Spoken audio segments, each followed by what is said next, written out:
Assalamu alaikum everyone. Today I'm going to review Peer Kamil novel which is written by Umaira Ahmed. This book has almost 525 pages. یہ novel تو almost سب نے ہی پڑھا ہوا ہے اور جن لوگوں نے نہیں پڑھا ہوا وہ بھی پڑھ لیں کیونکہ ایک ماسٹر پیس ہے.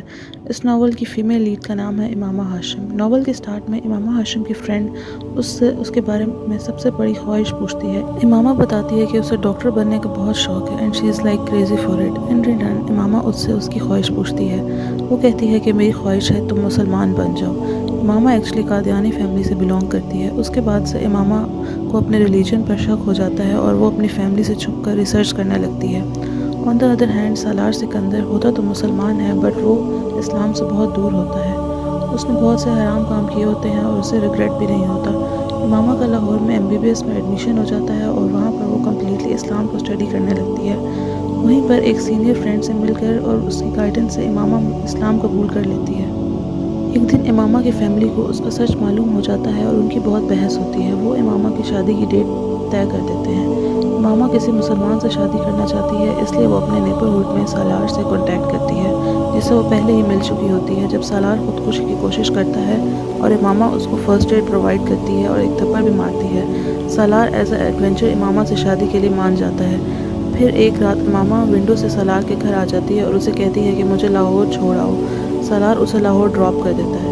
امامہ اسے بہت بار ڈائیورس پر انسسٹ کرتی ہے لیکن وہ نہیں دیتا. سالار نیو یارک پڑھنے چلا جاتا ہے اور اس کے فادر امامہ کو لیٹر میں یہ فیک نیوز دے دیتے ہیں کہ سالار کی ڈیتھ ہو گئی ہے. امامہ اپنے فرینڈ کے گھر رہنے لگ جاتی ہے. اسی دوران سالار ایک دن اسلام آباد آتا ہے اور وہ مارگلا ہلز جاتا ہے. This was the turning point of novel. کچھ چور آتے ہیں اور وہ سالار کا سارا سامان لے کر اسے ایک درخت کے ساتھ باندھ جاتے ہیں جہاں سالار مدد کے لیے بہت بلاتا ہے اور کوئی نہیں آتا. سالار کو اپنے سارے گناہ یاد آ جاتے ہیں اور اسے ریئلائز ہوتا ہے کہ وہ مرنا نہیں چاہتا. سالار کو یہ ریئلائز ہوتا ہے کہ وہ امامہ سے کتنی محبت کرتا ہے اور وہ 9 سال تک اسے ڈھونڈتا رہتا ہے. ناول میں ایک بہت بیوٹیفل سین ہوتا ہے جس میں سالار کو کسی سے خبر ملتی ہے کہ امامہ طوائف کے کوٹے پر ہے. سالار بہت دعا کرتا ہے کہ امامہ وہاں نہ ہو. وہ وہاں پر اپنے کسی فرینڈ کے ساتھ امامہ کو ڈھونڈنے جاتا ہے اور جب وہ وہاں پر جاتا ہے تو جب اس لڑکی کو دیکھتا ہے تو اسے پتہ چلتا ہے کہ امامہ نہیں ہے اور وہ وہیں پر سجدے میں گر جاتا ہے. And there was a line which was written کہ وہ طوائف کے کوٹے پر سجدہ کرنے والا پہلا مرد تھا. سالار ڈاکٹر سبت علی سے ملتا ہے اور اسے اسلام کے بارے میں بتاتے ہیں کہ پیر کامل صرف حضرت محمد صلی اللہ علیہ وسلم کی ذات ہے اور سب لوگ امپرفیکٹ ہیں. ڈاکٹر سبت علی سالار کو کہتے ہیں کہ وہ ان کی بیٹی آمنہ سے شادی کر لیں جس پر سالار پہلے تو بہت منع کرتا ہے لیکن پھر مان جاتا ہے. اصل میں امامہ ہی آمنہ ہوتی ہے اور وہ اپنی آئیڈینٹی چھپانے کے لیے اپنا نام آمنہ رکھتی ہے. سالار کو ریئلائز ہوتا ہے کہ اس کی توبہ قبول ہو گئی ہے اور 9 سال کے بعد امامہ اس کی زندگی میں آ گئی ہے.